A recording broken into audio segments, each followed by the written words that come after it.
abathokozelwa nguye.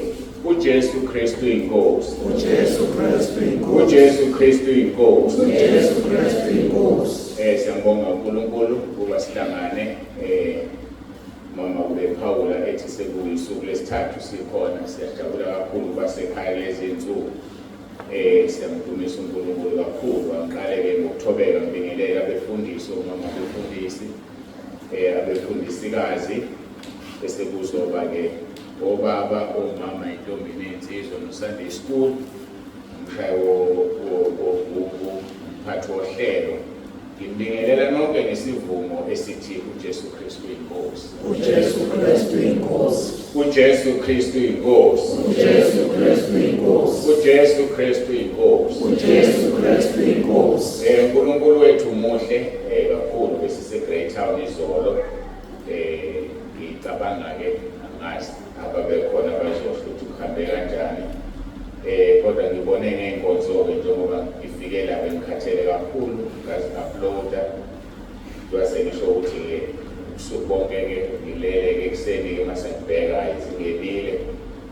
Cabanga besesikhashanyana esincane kusebusuku bese zibukwa abantu abawu-120. Enye ibukwe abantu abawu-126. So uNkulunkulu uyasebenza kakhulu ngelento ka-YouTube nango-WhatsApp. Ngase ngizifaka-ke ku-WhatsApp ngamabomu ngenzela ukuthi-ke babone izithombe bakwazi ukudlulisela abanye. Ngakho-ke ngiyabanxusa-ke abazalwane ezindaweni zonke ukuthi uma usuyibukile ku-YouTube subscribe ukuze ukwazi ukuthola inkonzo eqondile. Siyambona kakhulu uNkulunkulu. Ngizifake-ke ngesihloko esisematheni kulezi nsuku. Uqala i-second coming of Christ ngifaka ku-YouTube. Esibili nayibiza ngokuthi rapture. So-ke abantu-ke bayazigijimela-ke ngoba abantu badidekile nge-rapture kakhulu kulezi nsuku ngenxa yemvumo ekhulunywayo. So uNkulunkulu-ke ubefuna ukuthi iqondiswe leyo nto yaziwe ukuthi kahle hle i-rapture yini ihamba kanjani.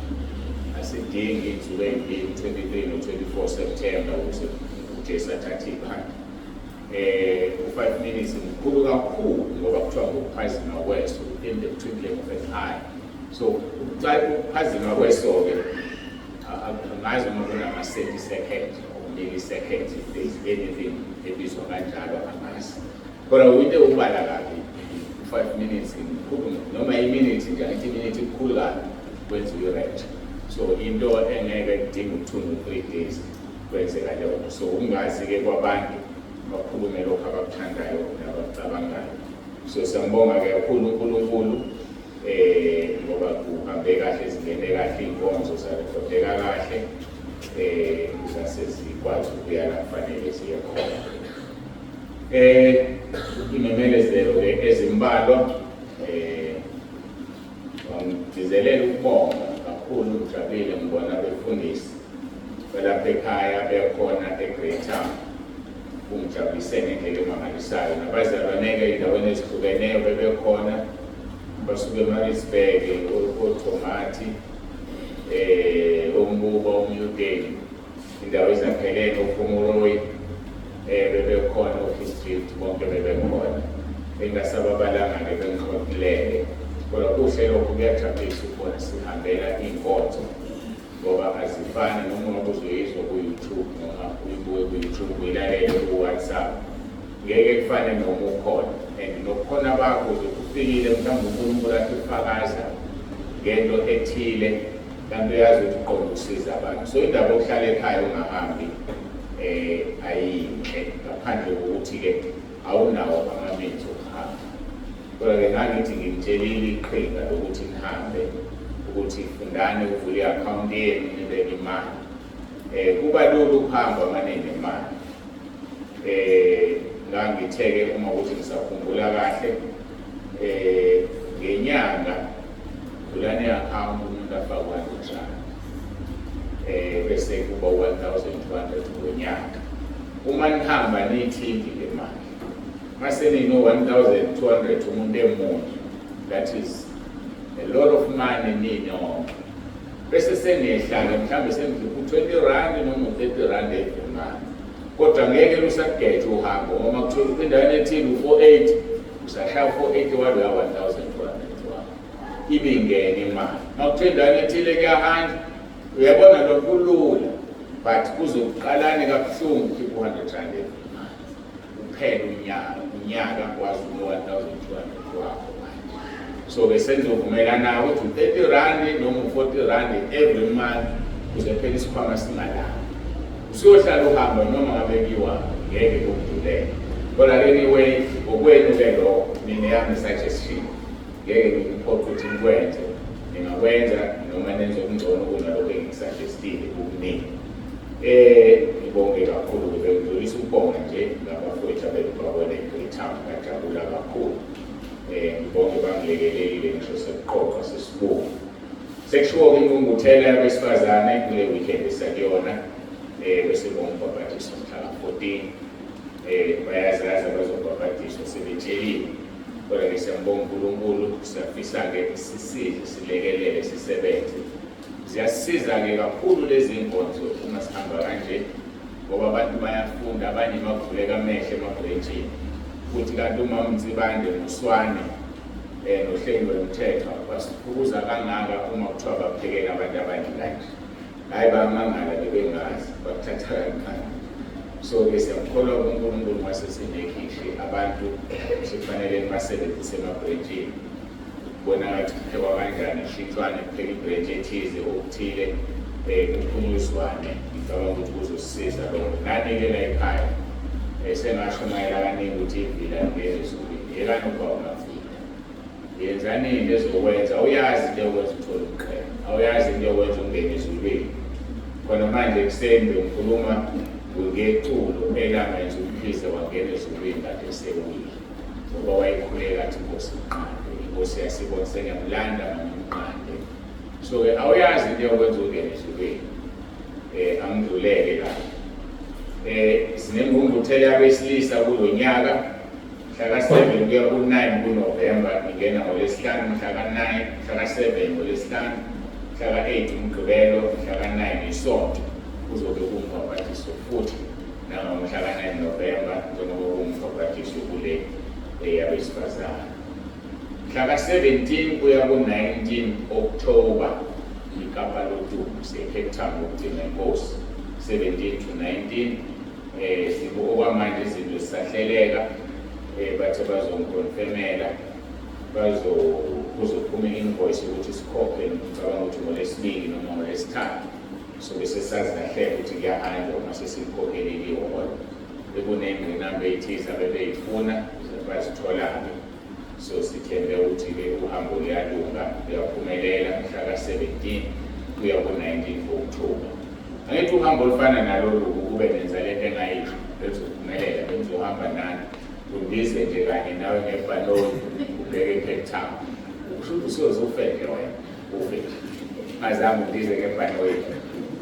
Khona-ke abanenhlanhla abandizayo ngesikhathi besasebenza, nami-ke ngaba naleyo nhlanhla ngesalukwazi sami safika ngisho simbiza. So wami wayeni bakunemhlangano eCape Town nje, kwakuyindawo eyayikulo kwakiwa njalo eCape Town eGoli kundizwa. So-ke uNkulunkulu wasisiza-ke sisasebenza-ke sasikwazi. Abanye bethu abekho emsebenzini ezobandizisa. Hawu noma ngabe usundiziswa ibandla hawu engabikho into ozohamba emhlabeni ungayizwanga ungingesonisona. Akunjalo? Amen. Ngiyamuzwa ukho kwashuka kukho ukuseyivuleyo. Awukho amen. Sengishilo eCape Town mhlaka 30 kuyo le nyanga kuya kumhlaka 2 isemina yabefundisi, inkonzo zabefundisi. So-ke memanika abefundisi ezindaweni zonke, nabanye abasekhaleji memana abefundisi benu ekhaleji beze. uNkulunkulu usemsebenzini yasebenza. Siphathe iBhayibheli elilodwa kodwa simkhonza ngomafana. Bamemeni-ke beza befundisi. Sizokhonza uNkulunkulu, sizoba nesemina, sizwe ukuthi yini uNkulunkulu afisa siyenze, sibheke kwi-rapture esingayazi ukuthi nini. Mhlaka 1 kuNovemba Umgqibelo loyo seGlencoe, ehholo laseGlencoe kunenkonzo mhla ka-1 kuNovemba eGlencoe. Ngicabanga ukuthi okwamanje-ke yilezi imemezelo engingazimemezela bese-ke silungele ukuya enkonzweni yosuku lwanamhlanje. What a mighty God we serve. What a mighty God we serve. What a mighty God we serve. What a mighty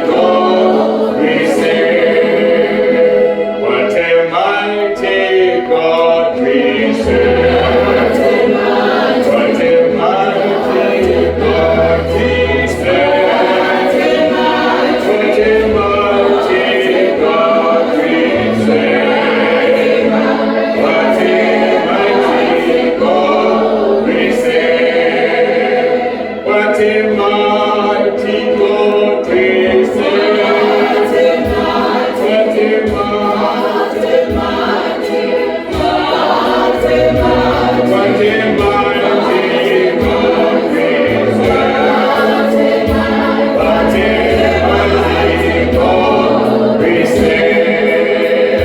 What a mighty God we serve.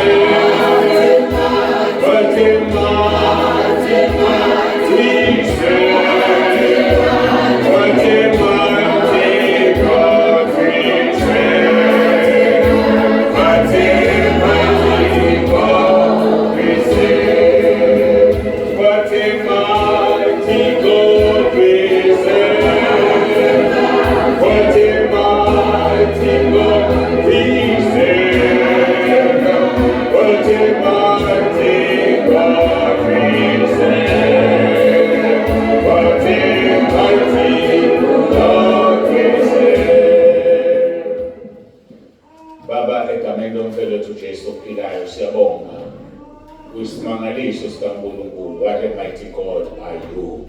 Siyakubonga ngendlela emangalisayo. Kwasho abafundi bathi kalungu bani lo. Nathi siyamangala Nkosi nezinto sezivela zona ukuthi kanti ngempela ungubani. Shintsha impilo zethu zibe yilento oyifunayo. Siyakubonga Nkulunkulu wethu sesihlangene endlini yakho engcwele ukukhonza.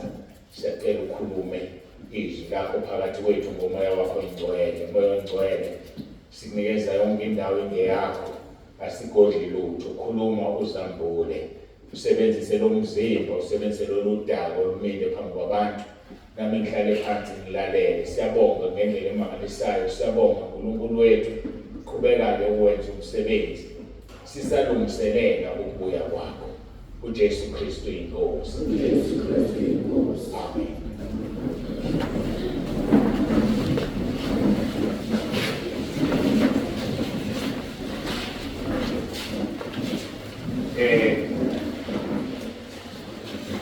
Namhlanje ekuseni kade ngimangala bese ngilungiselela ukungena eshaweni, ngilungiselela ukuza la enkonzweni. Ngike ngaba nesikhathi imizuzu embalwa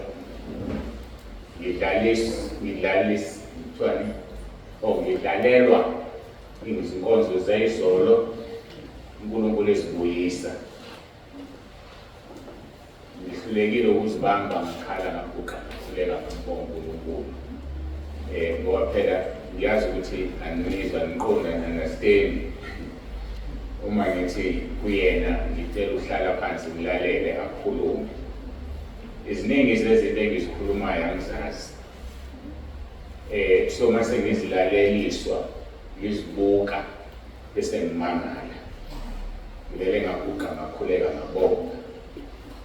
Ngoba indlela inkonzo ebiyiyona izolo angiyazi nami, kodwa mase ngiyilaleliswa, ngiyibukiswa, ngibonile ukuthi uNkulunkulu besemsebenzini ubelungisa le misunderstanding egcwele emhlabeni yokuhlwithwa kwebandla. Kuyilungisileke, bajabulile bebekhona bezibonela.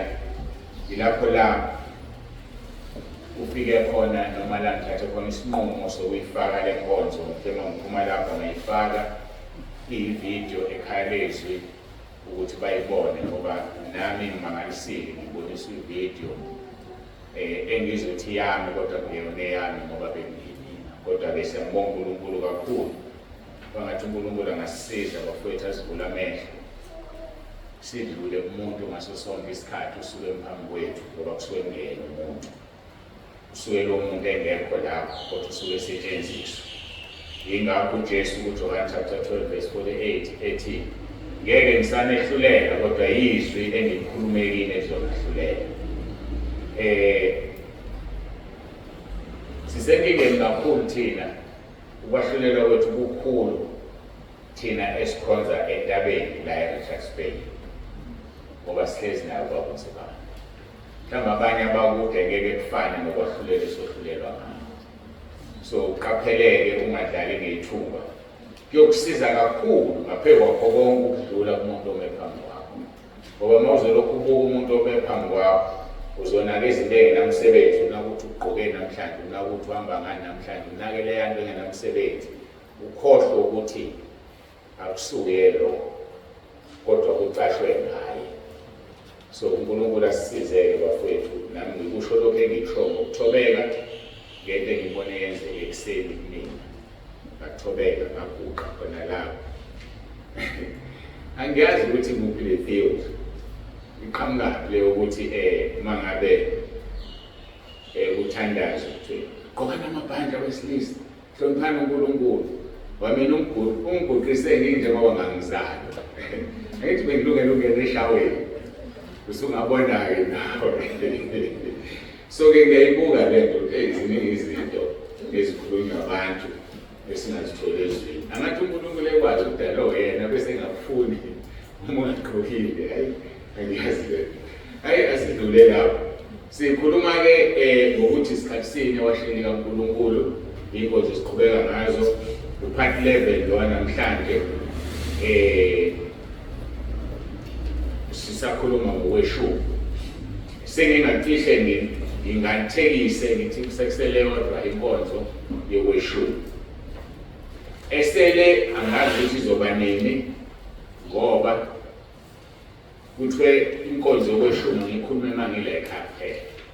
So ngeke ngithi mangihambile ngikhulume ngokweshumi ngoba abantu abazo-understand abazodinga ukuthi ngihamba ngifuna imali.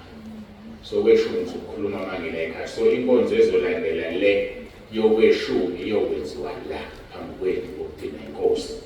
Kodwa ngicabanga kusekusele yodwa-ke manje kusho ukuthi soqhubeka nokuthi ubani isikhathi kodwa ngokunye mangikwezinye indawo kodwa masila ekhaya sisazoqhubeka ngokweshumi. Sesithandazileke sizofunda 2 Timothy chapter 3 uverse 1 noverse 2 sigcine egameni lesibili esisalichaza ukuthanda imali uverse 2. Isihloko abadukisi bezikhathi zokugcina. Kepha yazi lokhu ukuthi ezinsukwini zokugcina kuzavela izikhathi ezinzima ngokuba abantu bazoba ngabazithandayo nabathanda imali. Sizogcina lapho-ke kuba sikhuluma ngemali. Sisazoqhubeka nje ziningi izinto size siyodinga kuverse 5 othi nabanesimo sokumesaba uNkulunkulu kepha amandla akho bewaphika labo-ke obagwema. Siqale ku-part 9-ke sikhuluma ngokweshumi noma sikhuluma ngabathanda imali kodwa uNkulunkulu wasihlalisa phezu kwesihloko sokuthi abeshumi abaphambi kuNkulunkulu. Masidlula lapho sisakhuluma ngemali ziningi izinto. Siyazi abantu bathwele ngoba befuna imali. Abantu baqashe emsebenzini ngebribe ngoba befuna imali. So ziningi izinto akusho uma kuthiwa abathanda imali okweshumi kuphela. Kodwa njengamanje sisaqaliswe ngokweshumi. Ingakho sizobuye sibuye kukho okweshumi sisazoqhubeka ngemali uma ngabe ngihambile ngikwezinye indawo uNkulunkulu esho njalo. Ngaphandle mazothi angishintshe ngoba sishintshile nje greater akwangakhulunywa ngey'khathi zokugcina ngokuthi uba nesikhathi. So uNkulunkulu-ke wenza lokho kusenhliziyweni yakhe akakuthandayo. Siqhubeka-ke lapho sigcine khona ku-part 10. Ngagcizelela ngathi ukukholwa kuyaphela ngenxa yemali.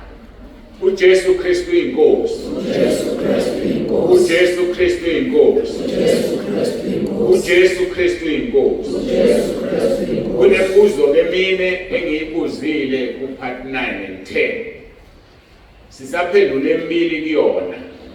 Ithi le mbuzo mangaki amakholwa athembekile kokweshumi na? Impendulo ayingcosana. Sikhiphelano kweshumi. Impendulo siyitholile ku-part 10. Sizoyiqedela-ke namhlanje ku-part 11 ukuthi sikhiphelano kweshumi. Kusho ukuthi kusazosala ukuthi unikelo wabanjani umnikelo wabeshumi. Kusazosala ukuthi sibala kanjani okweshumi. Ikona ngicabanga ukuthi kuzongena enkonzweni elandelayo kweshumi. Futhi-ke uNkulunkulu uzoyihlelela indaba yakhe mhlawumbe ukuthi kunikelwa abanjani ngoba inkonzo yonke angazi. Asiqhubekeke ukuthi sikhiphelane okweshumi. Soqhubeka-ke la sigcine khona. Sagcina-ke sicaphuna uGenesis 28 verse 20 ka 22. Lapho uJakobe enza isethembiso ethi uma uNkulunkulu eyakuba nami, isizathu sokuqala leso, uma ukhipha okweshumi ukhiphela ukuthi uNkulunkulu abe kanye nawe. 2, angilondoloze kule ndlela engihamba ngayo. Okweshumi sikukhiphela ukulondolozwa, isecurity ukuthi uNkulunkulu akugcine. Uma ukhipha okweshumi awuvelelwa noma yini noma kanjani. 3, angiphi isinkwa sokudliwa. Sonke sidlile masila, abangadlili ngoba besemkhosini. Ngale kwalokho akekho bese ngereportela ukuthi akanakho ukudla. So uNkulunkulu ekupha isinkwa sokudliwa ekupha ukudla kumele ukukhiphe okweshumi. Number 4, nezingubo zokwembatha. Uma wembethe ungahambi ungembethe kufanele ukhiphe okweshumi. Uyamphanga uNkulunkulu uma ungakhipha okweshumi kodwa wembethe. Athi kuverse 21 ukuze sithola izathu sika-5 ngibuyele endlini kaBaba ngokuthula khona uJehova yokuba uNkulunkulu wami. Izathu sika-number 5 ukuthi ubuyele endlini kaBaba. Kumanje nje sila enkonzweni uzophuma ubuyele ekhaya. Uma ufikile ekhaya uphephile, isizathu esinye sezizathu esithi khipha okweshumi. Awukhiphe ngani okweshumi? Ubuye uphephile la kade khona. Sasa abanye bayosebenza bazobuya bephephile, awukhiphi ngani okweshumi. So ayikho into umuntu angacasha ngayo athi angikwazi ukukhipha okweshumi because of 1 2 3. Bese lithi-ke verse 22, nalelitshe engilimise libe yinsika liyakuba yindlu kaNkulunkulu. Nakho konke oyakungipha khona ngiyakunika okweshumi. Nalelitshe engilimisela liyakuba yindlu kaNkulunkulu. So uma ukhipha okweshumi ungumzalwane omisa itshe okuyoba khona indlu kaNkulunkulu. Already indlu kaNkulunkulu ikhona, iyo lesikhonza kuyona. Ngaleso sikhathi uJakobe wayeprofetha, engikholelwa ngoba ngazi ukuthi lapho la kwakhiwa khona iJerusalema, ithempeli la ethumise khona itshe, ngiyakholelwa anginalo iqiniso. Akukho esengeke ngakubona ukuqaphisa ukuthi lapho uJakobe amisa khona itshe ithempeli lakhe wakhona. I don't know. Kodwa-ke masilithatha leli vesi lisho ukuthi uma ukhipha okweshumi uyakwazi ukuthi uphinde ukhiphe noma bona kube yindlu kaNkulunkulu yokukhonza uNkulunkulu. Njengoba senze entabeni ngokweshumi kwenu sakha izindlu zokukhonza zamabranch, sakha indlu yokukhonza neyala. So yizwi leli esilenzayo kusezwini lo. Yikho abantu basekhaya lezwi nasentabeni endlu kaJehova bebusiseka ngokokweshumi kwabo kwakha indlu kaNkulunkulu kuba yinsika yetshe endlini kaNkulunkulu. Usethi-ke nakho konke oyakungipha khona ngiyakunika okweshumi. Yonke into akunikeza yona uNkulunkulu uzokunika okweshumi. Yilokho-ke ngithi ngizama sokuphendula umbuzweni othi kunikelwa abanjani umnikelo wabeshumi. So bese siphendula-ke ukuthi konke oyongipha khona yini uNkulunkulu asinike yona. yini ofuna sikhiphe kuyona okweshumi, sikhipha kanjani, sikubala kanjani okweshumi, okuyimpendulo yombuzo wokugcina. Sizoqhubeka-ke si-ede kulezi zinto eziwu-5 ezinye izizathu ezidala ukuthi sikhiphe okweshumi. Masiyake kuMalaki chapter 3 verse 10 kuya 12. Uthi ngenisani konke okweshumi endlini yendleko ukuba kube number 6 ukudla endlini yami. So isizathu esinye ukhipha okweshumi ukuthi kube ukudla, usekela umsebenzi kaNkulunkulu, ukuthi kube ukudla endlini kaNkulunkulu. Iyangithinta lento ngoba abanye abazalwane abaphuma kwamanye amabandla bafundisekile ngokweshumi. Ngiyafisa, ngiyathandaza uNkulunkulu ababusise ngoba lokho abakufundile bazokwenza entabeni singakakufundisi thina. Akusajwayelekile uma sihambile sibuye imoto ingenalutho. Hayi ngoba ngithi ngifuna sinikwe izinto kusezwini wathi uPaul akusho ukuthi ngifuna isipho, kodwa ngifuna into eniyobalelwa yona ngosuku lokugcina. Hayi ngoba sifuna isipho, no. Ithi ngikuvulele lelizwe ungazungizwe kabi, ngizigade kabi, ngifuna ukuzithola ngumfundisi wemali. Philip chapter 4 verse 17. Philip chapter 4 verse 17. Akusikho ukuthi ngifuna isipho, kodwa ngifuna isithelo esiyakwandiswa okubalelwa nina. Ngifuna isithelo. So kuyangithobisa ukubona abazalwane benikela ngendlela abanikela ngayo. Sithi masibuya sibuye siphethe ukudla, siphethe izinto ezizodliwa. Kuyangithobisa ngoba ngiyazi ukuthi abaniki thina, asilutho thina, kodwa banika uNkulunkulu. Ngeshwa ukuze banike uNkulunkulu ufuneka abanike lo muntu la emhlabeni. Ngiyadizelela ngisho ukuthi ngifuna ukuphiwa izinto, cha. Kodwa sifuna into eyobalelwa kenina ngosuku lokugcina, ngoba ngosuku lokugcina kuzobuzwa wenzani emsebenzini kaNkulunkulu. Lophendula uthini? Wenzani emsebenzini kaNkulunkulu? Siyabuya sibopha uHebrews chapter 6 verse 10. Othi uNkulunkulu akusikhona ukuthi akalungile ukuba adle amandla omuntu. Ngiyamvula manje ngifuna ukumusha. Hebrews chapter 6 verse 10. Ngokuba uNkulunkulu kasiyo ongalungile ukuba khohlwe umsebenzi wenu nothando enalibonakalisa ngakulo igama lakhe. Lokhu nibakhonzile abangcwele nisabakhonza.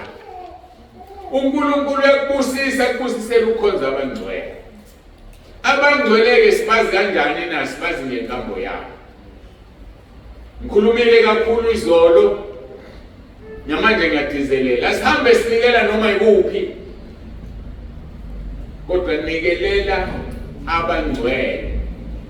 Abangcwele nama ngibazi, ngibakhona, kodwa uJesu sifundisisa wabona ngethelo zabo. Ngoba lokho kuzokwenza ukuthi uNkulunkulu awazi umsebenzi wakho nothando olubonisile ngakule igama lakhe ngoba ubakhonzile abangcwele. Iphinde ngithizelele, angifuni ukuthi nikhonze thina. Asibona abangcwele. uNkulunkulu ufanele asho njalo hayi umuntu. Noma amagama uNkulunkulu onika umuntu leso status.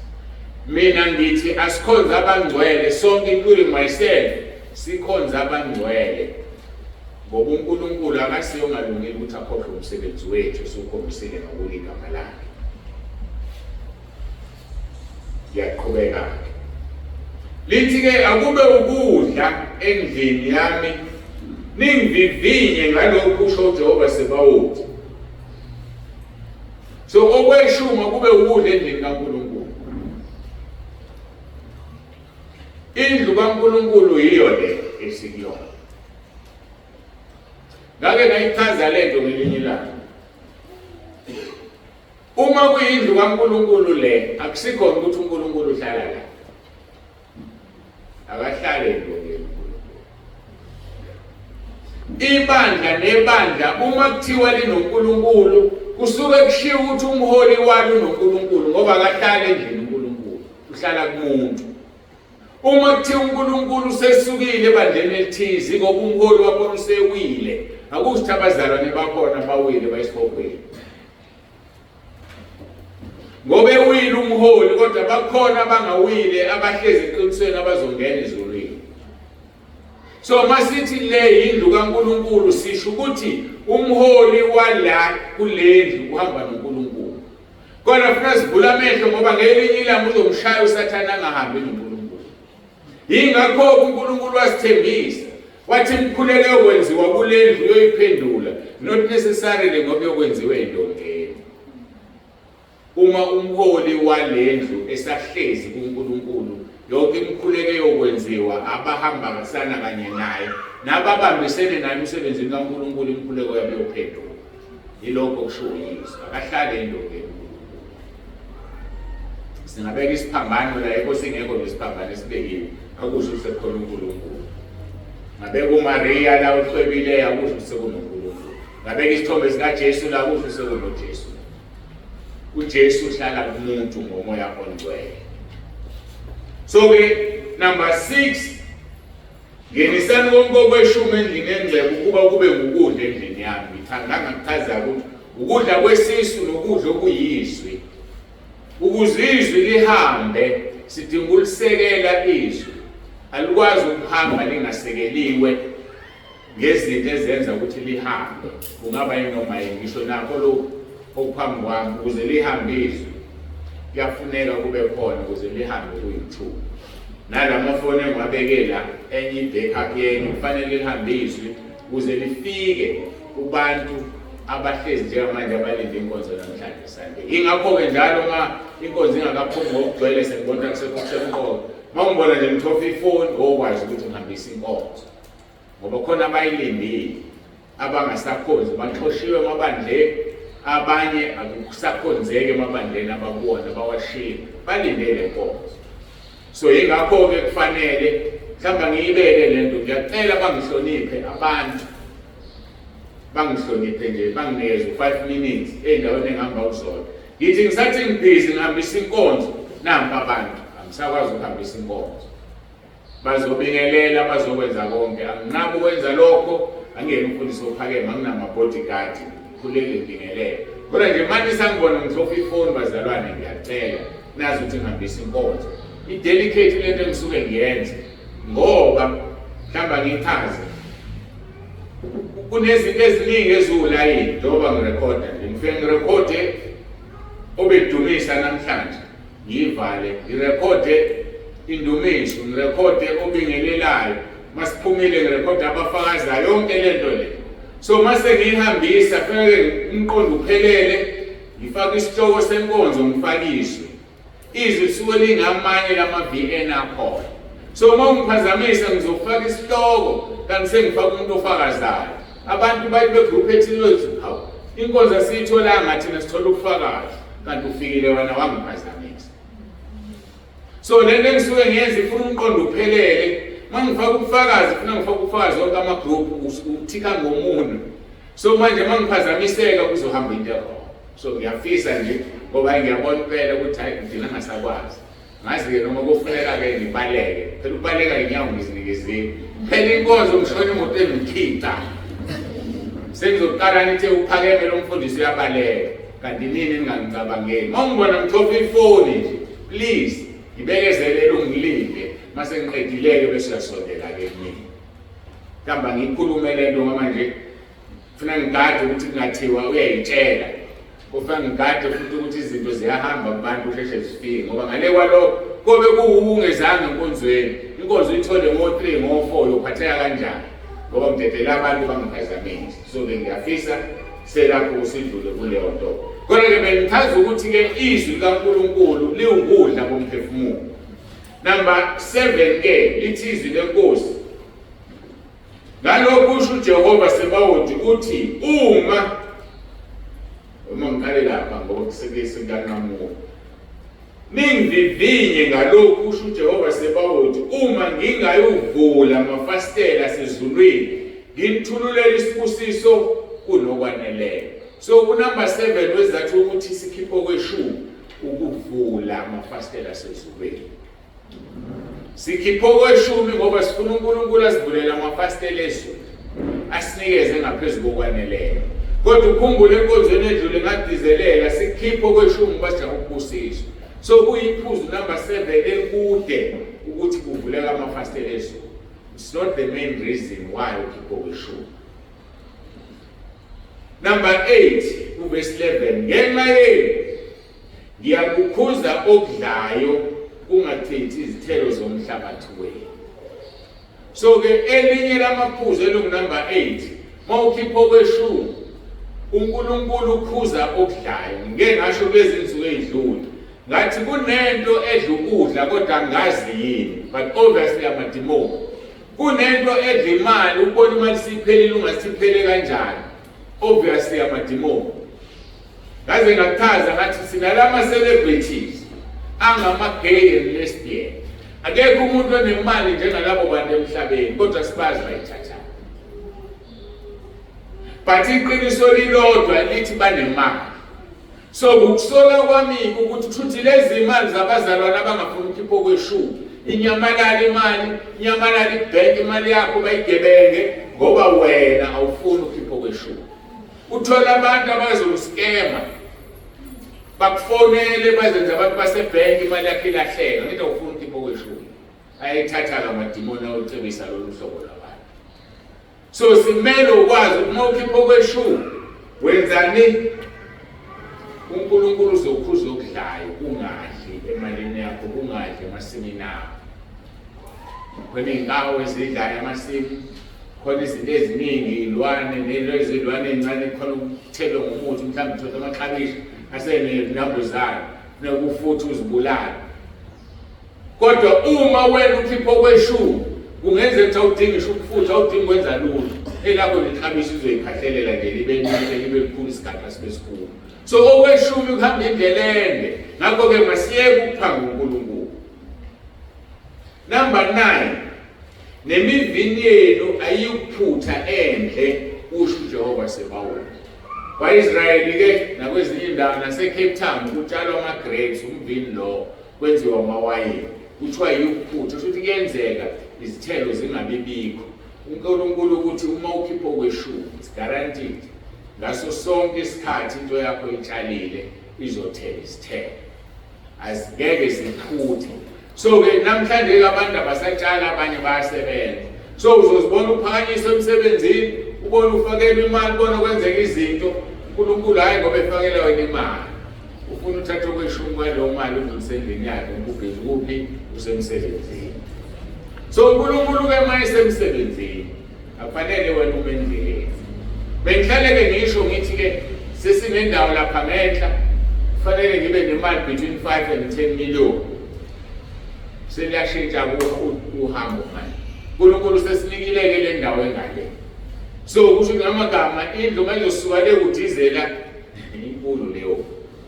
Angazi sidinga imali kodwa I can safely say anything above 20 million. Uzoqhamuka phi ku 20 million. uNkulunkulu uzothinta umuntu akhiphe 20 million. Noma uzokhipha 50 rand noma akhiphe 100 rand kuzobe kwakhiwa lo 20 million. So besidinga thina ukubeka indlebe simlalela uNkulunkulu ngoba inkulu indle ezokwakhiwa la.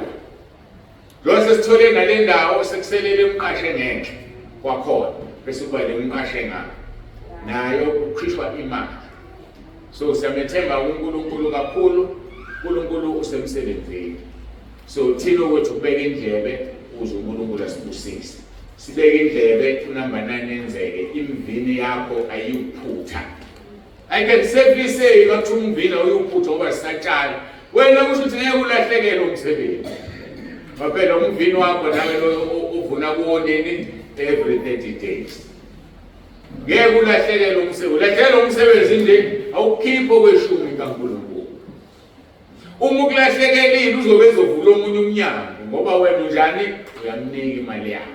Ngeke uhlale ngakiyeke ngoba uyazi ukuthi kuwena uthola imali yakhe yokwenza izinto zakhe. Ingakho ke kusemqoka thina befundisi singayiphaphazi imali kaNkulunkulu. esinikezwa abazalwane. Ngoba abanye balabazalwane uNkulunkulu uzobeshaya wena mfundisi abalahlekisele ngomsebenzi ukuze bangakuniki le mali ngoba uyayisusa. So imisebenzi yethu emibi izowela kubazalwane bethu. Kanti izibusiso zethu umsebenzi wethu emihle izibusiso zizowela kubazalwane bethu. Angikhulumi nabafundisi abaphambi kwami kuphela. Mhlawumbe ngisho leyo. Baningi over 1,000 abafundisi abasekhaya. So ke masazi ukuthi emabandla ethu abulawa yithina befundisi. Ubuhlwempu nobubha okuhlasela abazalwane emakhaya abo ithina befundisi esembangela ngesinye isikhathi ngoba simisuza imali yabo asenzi lokhu uNkulunkulu athi asikwenze. Ngiyamthanda ke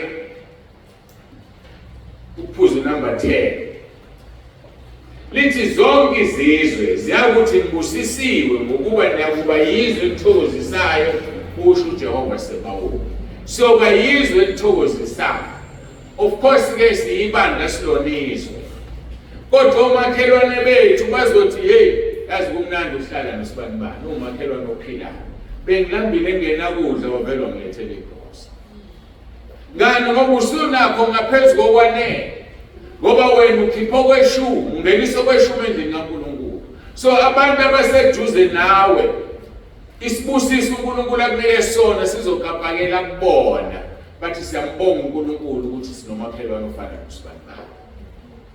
Ngihlale ngisho-ke ngithi wena njengoba liphela iviki ukhona noseke wathi uyabonga. Ngoba kuyisibusiso ukubonga. Uma engekho-ke wakubonga umntwana kaNkulunkulu nithi be ashamed of that. Iba namahlonje mfethu angaze ngibonge ukuthi ayikho into engiyenzile mina ngiyenzela uNkulunkulu. Maphela uNkulunkulu asimboni. Isho njalo iBhayibheli mawuhlula ukuthanda umzalwane wakho ombonayo uzomthanda kanjani uNkulunkulu? Mawuhlula ukupha umzalwane wakho ombonayo utho athi ngiyabonga uzokwazi kanjani ukunika uNkulunkulu umzimba wakho? Uphela uNkulunkulu ufuna umzimba ufuna noqobo lwakho. Ngakho abaseRoma 10 bethi nikelani imizimba yenu ibe unikelo ophilile uNkulunkulu. Ngeke ukwazi ukunikela umzimba wakho ube unikelo ophilile ngoba vele njengoba uncishana uncishanela ngoba ufuna ukunelisa lo mzimba. So the day lo mzimba wangawunaka waphanisa uzobe usunikelile uNkulunkulu. Awufundi ukunikela ngoba unake lo mzimba. Lo mzimba uzokuthatha ufake esikopini. Kanti bekufanele ukhohlwe lo mzimba unako kwasezulwini ngoba lo mzimba uyadlula. uJesu Kristu inkosi. uJesu Kristu inkosi. uJesu Kristu inkosi. Nanku umbuzo, ubani owakhipha kuqala okweshumi na? Ubona uthanda ukuphendula. Ngengivule ufuna ukubona izandla. Ubani owakhipha kuqala okweshumi? Yonke into inesiqalo. Angifuni uzokhuluma, ngifuna ukuhambisa isandla. Awuphoxeki usukuzamile. Yandodakazi. Wena wakhipha kuqala okweshumi ekunika ba. Nakho asidluleke sisayibona impendulo yakho uthi ngani. Ubani wakhipha kuqala uNkulunkulu wanikela akakhipha ngokweshumi. Wanikela ngoJesu akakhipha ngokweshumi. Ubani wakhipha kuqala okweshumi? Okhuluma mfana nayindoda nababuzula iphakamisile lapha encane. Khuluma mfana wami. uJakobe awuzamile mfana wami uzamile ngoba wena uzamile siyambonga uNkulunkulu. Kodwa ke naku uJakobe bakumtheni uAbraham webafowethu mbani esikoleni nofundo bakumthembu uyaphendula ngokusho ngokuhlonipha udokotela mhlambe ngekhohle udokotela uAbraham wakhipha kuqala okweshumi. Sesingena kuleyo ndaba ke manje yena oqala yikho kuthi uAbraham ubaba wabakholwayo. Yikho Galatia 3:7 ethi bonke abakholwayo bangamadodana kaAbraham. Khona into ozoyizwa ngizoyisho ngakafuna ukufika kuyona. uAbraham lo khalo lwakhe. Abraham and his loin ukhala. Ngisazosho khona manje. uAbraham wakhipha kuqala okweshumi. Bonke abakholwayo bangamadodana kaAbraham. Asiqhubeke. Genesis chapter 14. Verse 18 ya 20. Lithi uMelkisedeki ihlalele ngizobaleleka. ngcono ngibize ngiqhelelanise. Melkisedeki inkosi yaseSalema waletha isinkwa newayini. Wayengumpristi kaNkulunkulu oPhezukonke. Niyayizwa lonto? Verse 19. Wambusisa wathi uAbraham, wayesabiza uAbraham, makabusiswe nguNkulunkulu oPhezukonke, umdali wezulu nomhlaba. Verse 20. Makabonge uNkulunkulu oPhezukonke onike izitha zakho esandleni sakho. Kusho bani uMelkisedeki owayengumpristi kaNkulunkulu oPhezukonke. Sizazomchaza uMelkisedeki ukuthi kahle hle ubani. So ke uMelkisedeki wahlangana noAbraham ebuya kuyokulwa. uAbraham wanqoba. uMelkisedeki engumpristi omkhulu kaNkulunkulu wabusisa uAbraham. Wathi makabusiswe uNkulunkulu oPhezukonke umdali wezulu nomhlaba. Makabonge uNkulunkulu oPhezukonke onike izitha zakho esandleni sakho. Lithi ke uAbraham wamnika okweshumi kwakho konke. Enika bani? uMelkisedeki. Ngoba uMelkisedeki enzeni? Embusisile. Yena oqala wakhipha okweshumi uAbraham. Uma ke thina singamadodana kaAbraham, yini singakhipha okweshumi? Ubaba wethu, ubaba wabakholwayo, bekukhipha okweshumi. Wakukhipha okweshumi. That is the question. Asikhipheni okweshumi bafowethu. Yikho ngasho ngathi kunezinto othi mawuzenze emhlabeni zikulungisise. Bese kuba nezinto ezingakulungisisi kodwa kumele uzenze. Ukukhipha okweshumi akukulungisisi. Kodwa kuyabusa esikhokweni mawungakhiphi. Khipha okweshumi. Abraham ubaba wabakholwayo wakhipha okweshumi. Asikangaqedi ngoAbraham, kodwa sisaqhubeka. uJesu Kristu inkosi. uJesu Kristu inkosi. uJesu Kristu inkosi. Yayizwa ukuthi it's quite interesting manje. Iza kahle manje angithi. Awunikeli noma ikuphi okweshumi neminikelo yakho. Kufanele uxwaye. Bengisebhenki kulezi insuku. Khona insizwa esijwayelene nje nayo lapha ebhenki. Angizuyisho kwamanje mhlawumbe ilanga noyibona la. Iyangibuza-ke kule account ebengiyivula. Ithi kuzovela escreenini sakho oshumayela kuso ku-YouTube i-bank account number and so on. Umbuzo onzima wabe ngawulindele. Thandaze masinya uNkulunkulu angiyiphendule cha kuzovela. Awuyimi kungaveli. Bonke abantu bakuveza bamsibande. Phela khona kuzongena imali ebandleni. Isengithi mina Deuteronomy chapter 12 verse 13 and 14 uthi ungahamba unikela noma ikuphi la khona. So ngizobe ngiphikisa into engishumayelayo ngoba manje umuntu ongangazi ebona i-account number ngoba nakhe nemali ake ngifaka u10,000. Ufuna sivale lo izolo. Sekuthi ekseni ke namhlanje babaziyo ke bazobona khona umfundisi ongena ekseni uyashumayela usenana barcode. Sekunikela ngebhanki yenza abantu bangayiphansi. Ngiyakutshela sekunikela yonke uyabona la uma ukhokha nge-cellphone ufika ufake usaphatha ikhadi ufika ukuthi cellphone ishoot pick up le barcode la bese sihambe imali yakho. Sekunjalo usukwenza TV ke thatha ifoni yakho uqha i-TV ihambe imali. Ba-advance abafundisi eminyaka. Lithi iBhayibheli, "Xwaya, ungahamba unikela noma ikuphi." Deuteronomy chapter 12 verse 13 and 14. Xwaya ukuba unganikeli ngeminikelo yakho yokushiswa ezindaweni zonke ozibonayo. Kepha kuleyo ndawo uJehova ayakuphetha kwesinye sezizwe zakho, uyakunikela lapho ngeminikelo yakho yokushiswa. Wenze khona konke ngikuyala ngakho. Ake sithathe isithombe sawa-Israyeli. Kwakunezizwe eziwu-12 noma ngithi sisekhona I don't know. Zizwe eziwu-12 amadodana kaJakobe aba yisizwe nesizwe. Uthi ke la uverse 14. Kepha kuleyo ndawo uJehova ayakuyikhetha kwesinye sezizwe zakho. ukuthi uBenjamin indodana kaJakobe, ukuthi uJoseph indodana uZubheni unikele. Akhona ama-altare abo bonke ezizweni zabo, but lilodwa uJehova ayobeka igama lalo kulo out of 12 tribes. So uthi awuhamba unikela noma yikuphi ngoba kuthiwa yilesonto. Nayizodwa lonto kakhulu. Wesike uTV ngibonile akhamnambi yagijima lapha 34 siyachawufa yakwenza iFT. Uyamazi lo muntu onikela kuyena. Uyazazi indlela zakhe azihambayo. Sibalekile ukunikela kuma-altare wrong izangoma nabathakathi nenyanga. Kodwa sihlukene nabo ngozohamba ukubona noma iphi aphambi uyanikela nje wena.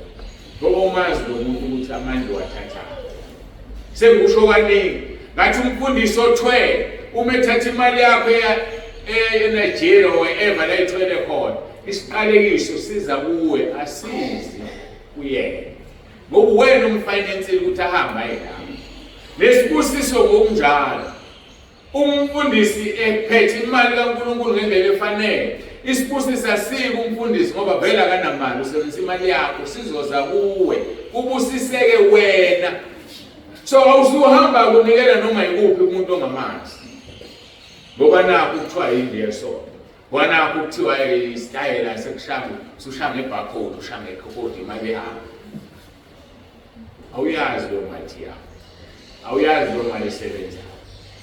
Ngakho ke bafowethu ungahamba unikela noma yikuphi. Kuzo zonke indawo zakwa-Israyeli izizwe eziwu-12 wabeka indlela yodwa uNkulunkulu wathi kuleli iyona ndlu le ekuyongena khona iminikelo yami yonke yawo wonke lo 12 tribes. Ngamanye amagama yazi ukuthi imali yakho iyaphi. Yazi imali yakho ukuthi yenzani. Noma ngabe you are not going to hold accountable umfundisi wakho, but yazi ngoba mawungazi mhlawumbe iyo lekulethela ukuba. Iyo lekulethela ukuhlupheka asazi. Kodwa nikela lawo ezikhona ubona khona imali yakho yenzani okufakazi futhi ukuthi yenzani. La ukholelwa khona ukuthi uNkulunkulu ulibekile igama lakhe. Ngoba ukukholwa yenye into yiko ngifaka lelo gama. Ukukholwa uphakathi kwakho noNkulunkulu. We cannot interfere with anyone's faith. Ngoba ifaith isijule ngendlela emangalisayo. Kuke kufika abantu lakini bathi umuntu babuthi banecela ungibhabhathise. Ngabhabhathisa kwelinye ibandla, hayi masuthi wabhabhathisa ibandla ngikwazi ukubhabhathisa. Angiphindani mina ngibhabhathise kabili. But ngingakubhabhathisa uma wena uthi uyakholelwa ukuthi umbhabhathiso wakho wakuleli abandla wawungemuhle wawungangcolile. Ngoba mhlawumbe umfundisi wakhona wezwe wayenza 1 2 3 noma wawungayivumanga izono zakho. Wena-ke ngingakubhabhathisa. So asikhiphe igama lokuthi ngiyakuphinda, angikuphindi. Ngokufana nowazama babhadisho. Angifuni ukubaduma kabi umfundisi ophinde imisebenzi eyenziwa abanye abefundisi. Futhi ngiyaba-undermine, angimphinde mina umuntu ongibhabhadisa. Kodwa uma wena ukholelwa ukuthi owawenza kunamaphutha akhona, mususho ukuthi ngiphinde, thana ngicela ungibhabhadise ukubhabhadise explain. So yingakho ngithi ukukholwa yenye into. Uma umuntu efika la ethi mina babunzi bami ngithandazile ekamelweni, ngavuma izono zami ngiyakholelwa ukuthi uNkulunkulu ungithethelela, I'm not going to interfere with that. Ngeke ngithi hayi uyivumanga, uma uyivume ekamelweni woza uzovuma ngoba ukukholwa yenye into bazalwane. uJesu usindisa abantu ngokukholwa, athi ukukholwa kwakho ukusindisile. So uzobona ngosuku lokwahlulela sekuhlulela uNkulunkulu ukuthi kupho kwaku-right. Angiphatha kusikhona okwami ukuthi ngithi wrong. Ngokusethe ngiyakholelwa ukuthi izami zithethelele. Kulungile-ke uma ukholelwa uzohlangana ekhaya. Angikwazi uku-interferisha nge-faith yomuntu. Ngiyethemba niya-understand lokho. So umuntu manje wakuthi uyakholwa, uvalele. Ayikho into ozophinde ukhulume, ulungile nokukholwa kwakho. Ngoba ukukholwa yenye into, wakuchaza kumahedeni. Ukuqiniseka ngezinto ezingabonwayo, kuyiqiniso ngezinto ezithenjwayo. So ukukholwa nje into enye nje. Yini ngakho lithi iBhayibheli sihamba ngokukholwa sihambe ngokubona. So umuntu manje wathi ngiyakholwa ukuthi lokhu kunje, phuma kuyena. Don't hamba umthandazela if you believe ukuthi ukholelwa into wrong, hamba umthandazela. Kuyele ukuthi inkosi umkhanyisele. ngoba usehlathini ngoba noxabani phela umuntu wasehlathini uyakholwa ukushaya ukushaya ngoba uyakholwa kule awukwazi unkulunkulu. So-ke asihambe sinikela noma yikuphi kodwa la ukholelwa khona ukuthi uNkulunkulu ulibekile igama lakhe yilapho la unikela khona. Ingakho-ke ngiyimangala lesinye isikhathi athi umuntu engena ngimfake ekhalezo ngakho kodwa into yokuqala icela athi ngicela akanamba ufuna ukhipho kweshumi imali lo ongenayo akazi ngazikwenzakalani yini azifuna ukhipho kweshumi ngingeke ngimphendule ngimnike akhona. Omunye ethe ngena akashunyezwa washo ukuthi ngicela idate yokuvuma izono angikwazi ukunqaba kodwa ngifuna ukunikeza abantu abangekho ekhaya lezwi idate yokuvuma izono. Ngifisa abantu bayazi lonto basekhaya lezwi ngalokhu niletha abantu labezofunda idate yokuvuma izono bengekho ekhaya lezwi. Awukwazi ukufuna izinto zikaNkulunkulu ungekho kuNkulunkulu. Awukwazi ukufuna izinto zasekhaya lezwi ungekho ekhaya lezwi. Ngoba yibo laba basigxekayo ngizodedela idate lahambe khona wathi ngiyabona ungibhukhela u-2031 ngoba ikuphi mina ngaleso sikhathi yena uyobe kuphi akazazi into yasekhaya lezwi ukuthi kuchaziwe la ukuthi idate ka-2031 isho ukuthini. Hambe-ke manje-ke ningangiletheli nje abantu abazofuna idate yokuvuma izono sebebengekho ekhaya lezwi. Siqale ekhaya lezwi singene ngaphakathi usho njalo uJesu uthi uJesu ngiyisango ungena ngami bese ufumana idlelo. Awukwazi ukufumana idlelo ungangenile ngesango. That must be clear. Siqhubeka-ke manje sichaza uMelkisedeki yena ofanele simchaze manje. Sendlulile endaweni kuthiwa ungahambe uyela noma yikuphi. Ngakho-ke nikela kuMelkisedeki inkosi yaseSalema umpristi kaNkulunkulu ophezulu. Sonke kufanele sinikele kuye. uJesu Kristu inkosi. uJesu Kristu inkosi. uJesu Kristu inkosi. Masibheka eMahebheru chapter 7. Enye incwadi ekhuluma ngokweshumi. Abantu behlale bethi okweshumi kuseTestamenteni elidala. Bekhulunyiswa umngasi. Okweshumi akukho eTestamenteni elidala kuphela. Okweshumi kuseBhayibhelini.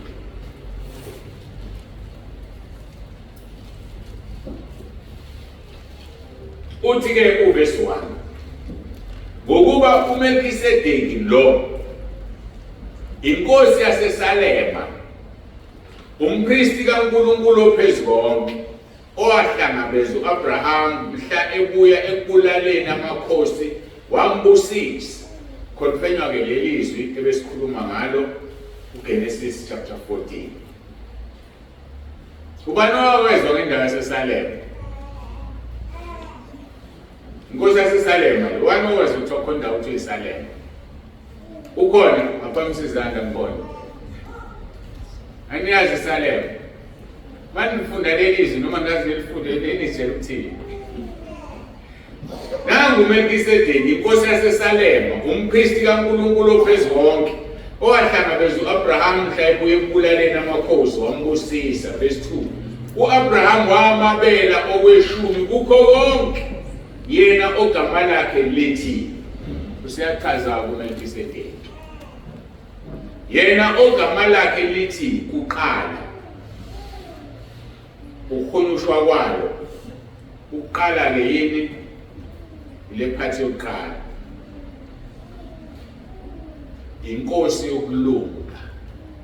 Inkosi yokulunga sihumusha bani? uMelkisedeki.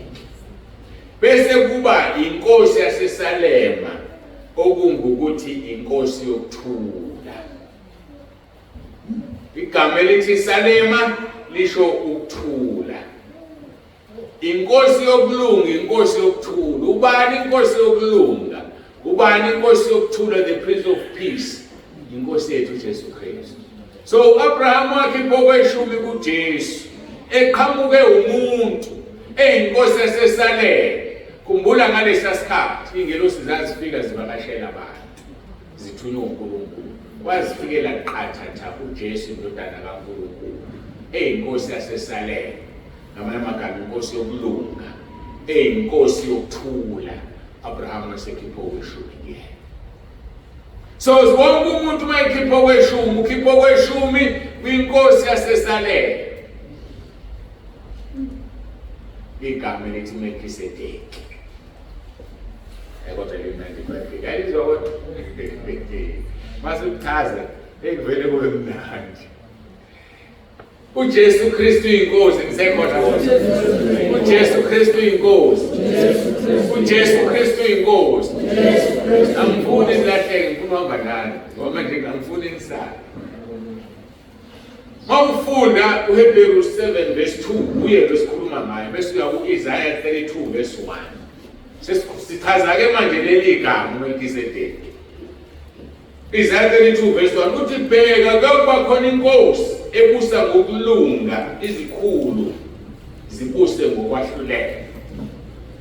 Isaiah wayeprofetha ngoJesu. So ke ngihlale ngitshela abantu lapha esikoleni uNkulunkulu angenzela umusa engifundisa khona eBible College. Ngithi mina ngena le group ngoba ezinye zezinto sizomsiza understand iBhayibheli elizofunda la esikoleni.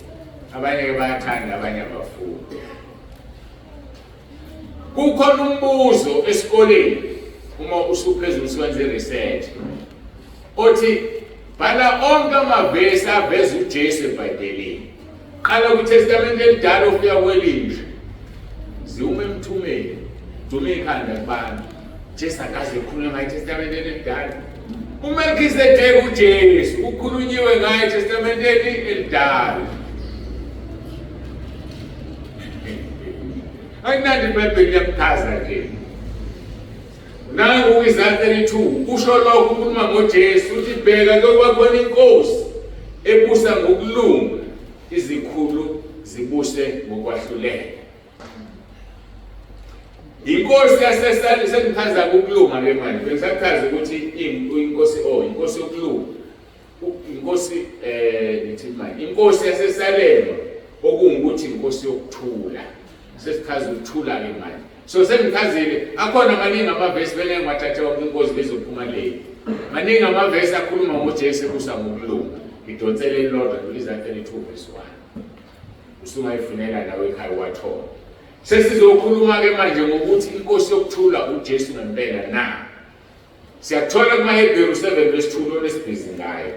Usethi kuIsaiah 9 verse 6 and uIsaiah 9 verse 6 ucashela abantu abaningi kodwa simshumayela makuzela uJesu. Ngokuba sizalela umntwana siphiwe indodana umbuso yokuba semahlombe akhe. Negama lakhe lakuthiwa umluleki omangalisayo. Wonderful Counselor. Umluleki omangalisayo igama likaJesu lelo. Elesibili uNkulunkulu onamandla. Igama likaJesu ukuthi uNkulunkulu. Mawuthi uNkulunkulu usho uJesu, mawuthi uNkulunkulu usho uNkulunkulu Baba. Amagama bamunye nje bahinte yona. So igama lomntwana kothi uNkulunkulu onamandla. Igama lomntwana kuthiwa uyise ongunaphakade. uJesu uyise. Kanti uNkulunkulu Baba ubaba kaJesu. iBhayibheli ke lelo.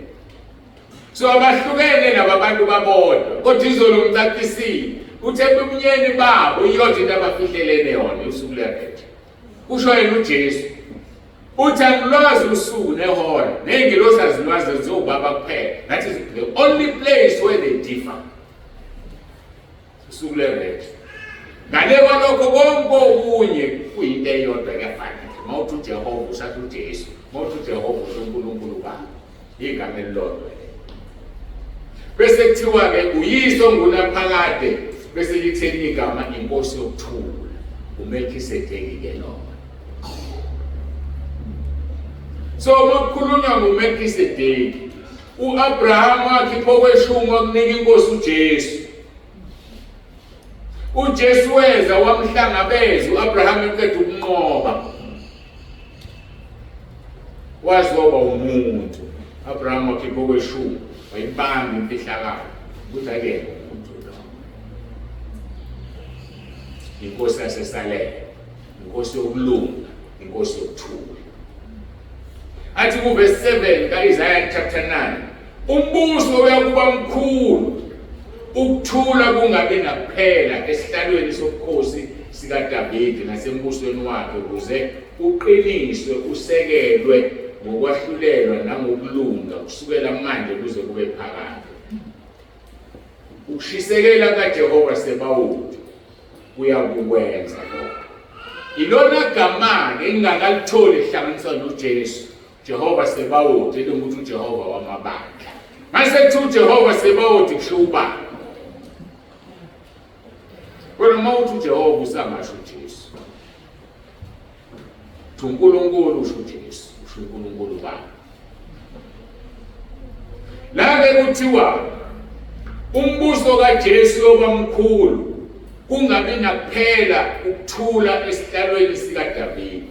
Ngeke ngabuza omunye ethi kuhlanganaphi uJesu noDavide ekhaya lethu. Ngeke ngibasole kodwa basuke bengibambezela. Nginenqoba bamameseji ke ngikhona ukufuna ukuchazela ivesi. Yisho thawo abantu ngifake inkingeni yomuntu. Ngoba sekufanele ngichaze ivesi. uNkulunkulu mayengiphi ukuchaza ivesi, yake ngishumayele ngevesi elilodwa inkonzo eziningi. Susuke ufuna inkonzo zakhe. Kodwa ngabe sizwe uNkulunkulu ngisho kuningi. uJesu noDavide ngokwenyama uJesu uzalwe kwi-lineage kaDavide. Mawufunda uDavide uzalwa nandeli igama libaleka uJese. Emva kwaJese bese uDavide khona nala ezweni kuthiwa uJesu yihlumela likaJese, okungukuthi uphuma kuJese. Ngokokuzalana kwegazi uJosefa uyise kaJesu uzalwa kulayini kaDavide. So yena uJesu ushilo kwisambulo wathi ngimpande nenzalo kaDavide. Uyimpande uDavide uvele ngaye futhi yena uzalwa uDavide. Ngoba uNkulunkulu ufuna ukukhuluma ilanguage esi-understandayo. So wayefuna uNkulunkulu abantwana bakwaIsrael bam-understand ukuthi uJesu akuyena umuntu esikhaleni uqhamile nje. Uyinzalo ka-Abraham, uyinzalo kaDavide. So wakhuluma-ke wafuna uthazalo kwi-lineage ngoba abantwana bakwaIsrael babegadi uzalwa kuyiphi indlu kaJakobe wena. Uqhamukaphi-ke wena? Namhlanje emakhaya bakuthanda kabi lokho. Uzalo ubani wena? Uthi mawusho lithi ikhehla yakumazi lokho. Yena uzalo ubani? Hayi ngiyamaziyo. Antoni indodana kabani? Yebona yona. So into endala lesuka kuyo. uJesu uzalwe kulayini kaDavide. So uthi-ke uyimpande okungukuthi uDavide wavela ngaye ngoba kuvela ngalutho ngaphandle kaJesu. Bese uzothi uyinzalo futhi kaDavide. So that the Israelites can understand, bambone uJesu ukuthi cha ngempela uzalo lethu wenyama yethu. uNkulunkulu ukhuluma ilanguage esizoyizwa. Namanje kwenzeka kimi ngiqala ngisanda ukuphenduka njengoba ngitshela ngayisisa komunye umfundisi. Kulo 14 days ngangiyothatha wagcina u7. Kwaqhamuka umfundisi angisuse kuye. Wanginika abaseRoma 8. Kanti uNkulunkulu uzothinta unkosikazi angifonele nanginika abaseRoma 8. So wayenza uNkulunkulu ukuthi ngi-understand. Waletha esentendalo umfundisi uthwele. Kodwa wasebenzisa yena ukumnikeza abaseRoma 8 kwi-fasting yakhe. uNkulunkulu njalo usebenzisa umuntu. Namanje baningi ekhaya lethu bahlale bebona mina ngisho ukuthize noma ngibathethisa amabona. Phepha ukuthi abantu wangithethise epusheni. Bekungemini uNkulunkulu. So uNkulunkulu ufuna ukukhuluma ilanguage oyizwayo, oyi-understandayo. Ngoba wena uyam-understanda lokho ophambi kwakho. So that's how God works. Kodwa kusho ukuthi ngaso sonke isikhathi. So ke iqhamuka lapho-ke indaba kaDavide. uDavide uyinkosi yangena wathi uNkulunkulu ngowenhliziyo yakhe. Kuthiwa ukuthula kunakuphela esihlalweni sikaDavide ngoba kulethwe inkosi uJesu oyinkosi yokuthula. uNkulunkulu ozokwenza lokho kushisekela kwenzeke. Sekuyahlukaniswa-ke manje uJehova Sebawothi ukushisekela kwakhe kuyokwenza lokho kuphumela. Akusathi uJehova kuphela lapho. Sebawothi ngoba kuyahlukaniswa ukuthi ubaba kaJehova lo uJehova Sebawothi. Ubaba masithi uJehova sisho uJesu. uJesu Kristu inkosi. uJesu Kristu inkosi. Yebo sengikhulile, niyabona sengikhulile. uNkulunkulu mayefuna ngimtshela into eyisindala ngayo, yasinda lento ithathwe noma ubani. Kusho ukuthi ngikhulile kumoya manje. Masiqhubekeke namaHebrew chapter 7 ngoba siwaqeda.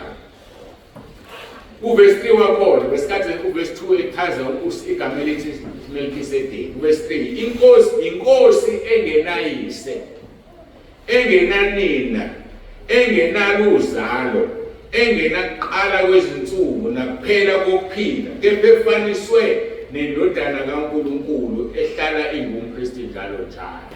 Umzakube sithi usiyaqaqisa ukuthi uJesu uMelkisedeki, inkosi engenayise engenanini, usho ngokwasemhlabeni ke manje. Siyazi ukuthi uyise uNkulunkulu, kodwa inkosi engenayise, engenanina, engenaqala, engenakuphela. So uJesu ukhona kwePheleni elidala mningi, hayi ukuthi ungapha kuphela. Verse 4, eqondani-ke ukuthi ungakanani yena owanikwa okweshumi kwempango ngu-Abraham ukhokho. So sesiyaqonda ukuthi Abraham wanikwa uJesu okweshumi.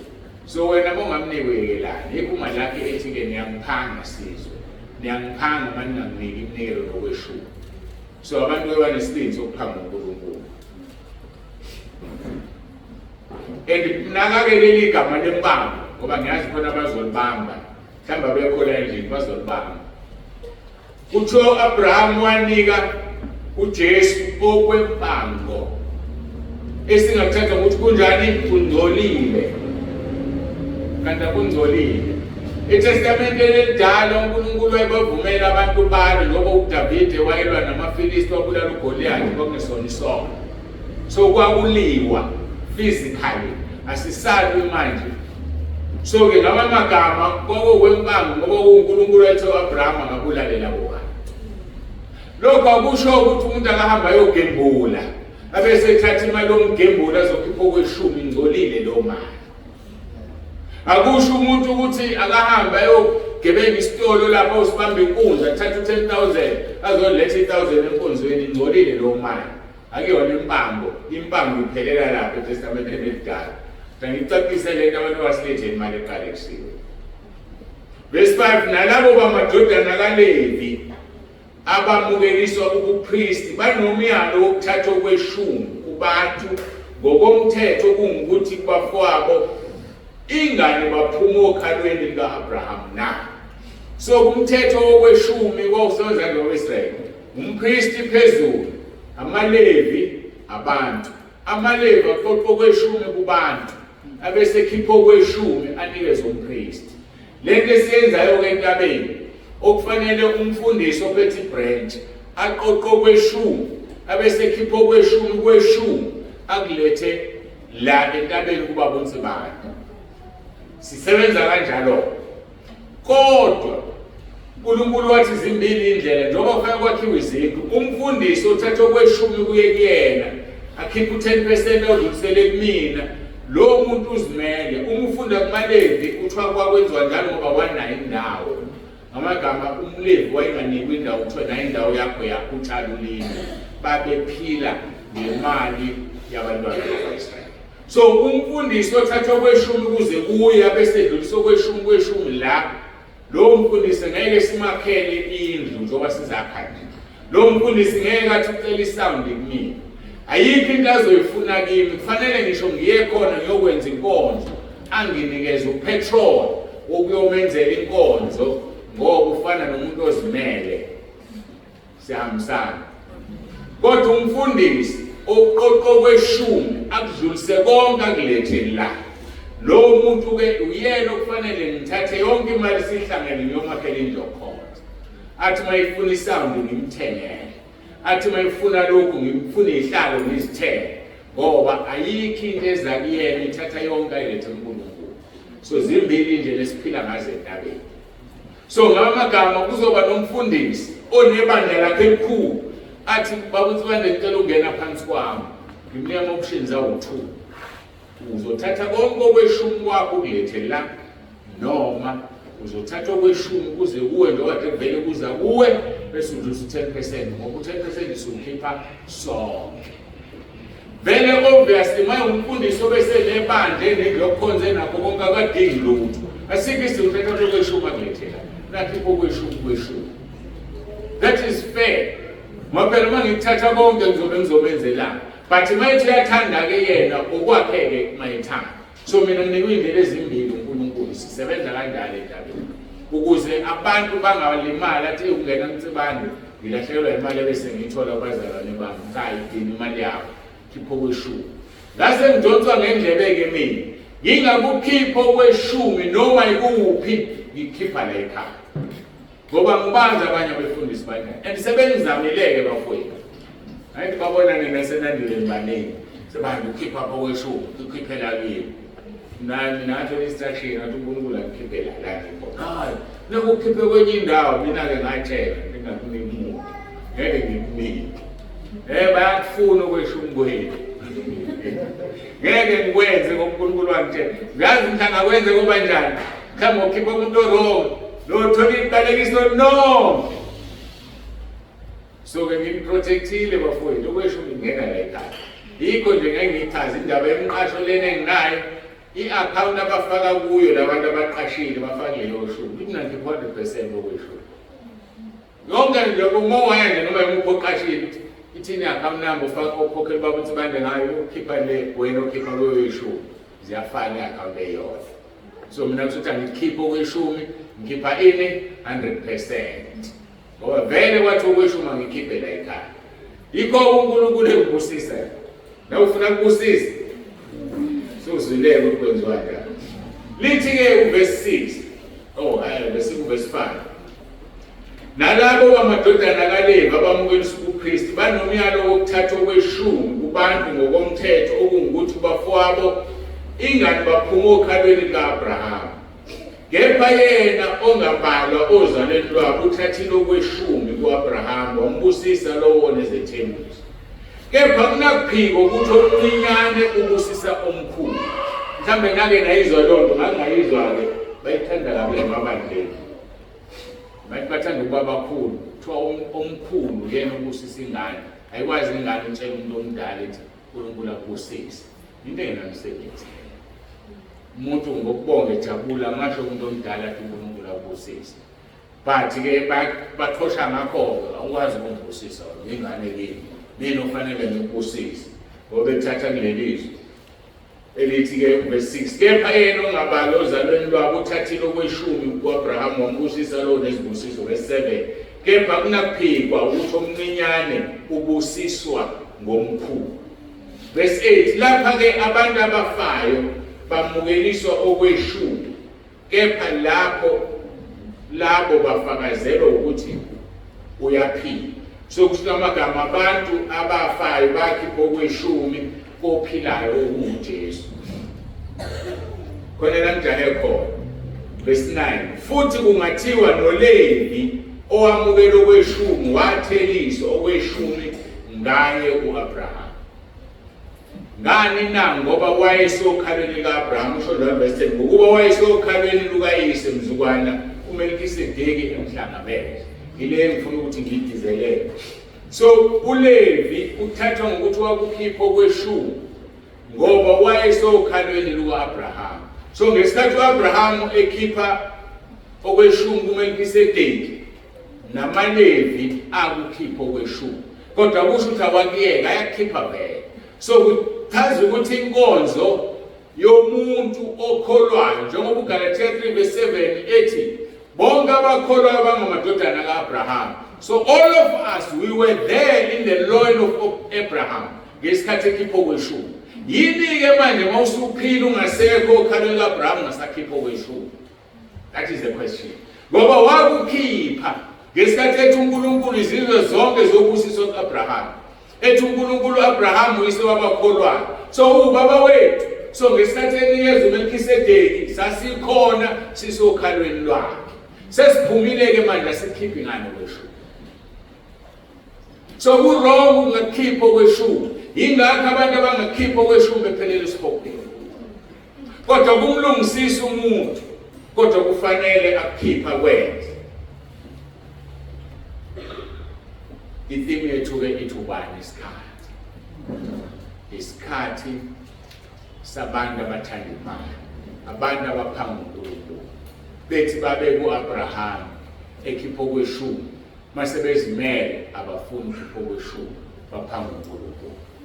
Injalo-ke indaba yokweshumi. Indlela endele. Ayina escape. Akekho umuntu mayiqhamuka ukuthi akukho eTestamenteni elisha.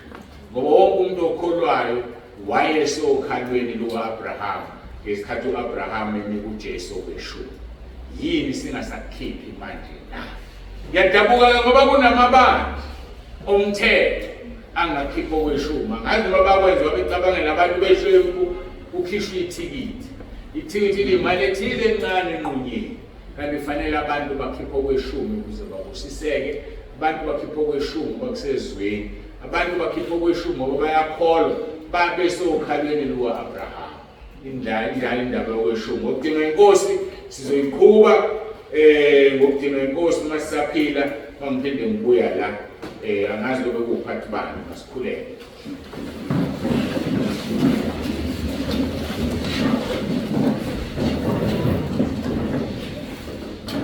Baba olungileyo, Baba ongcwele, uNkulunkulu wethu onomusa, siyabonga ukwazi Nkosi Jesu ukuthi wena inkosi yokuthula, wena inkosi yokulunga, wena inkosi yaseSalema, wena uMelkisedeki.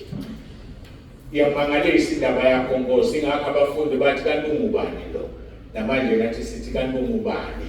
Ingakho izwi lakho likubeka kucaca ukuthi inhloso yakho ukuthi bonke abantu basindiswe baze bafinyelele ekulazini iqiniso, ngoba lijulile iqiniso lakho.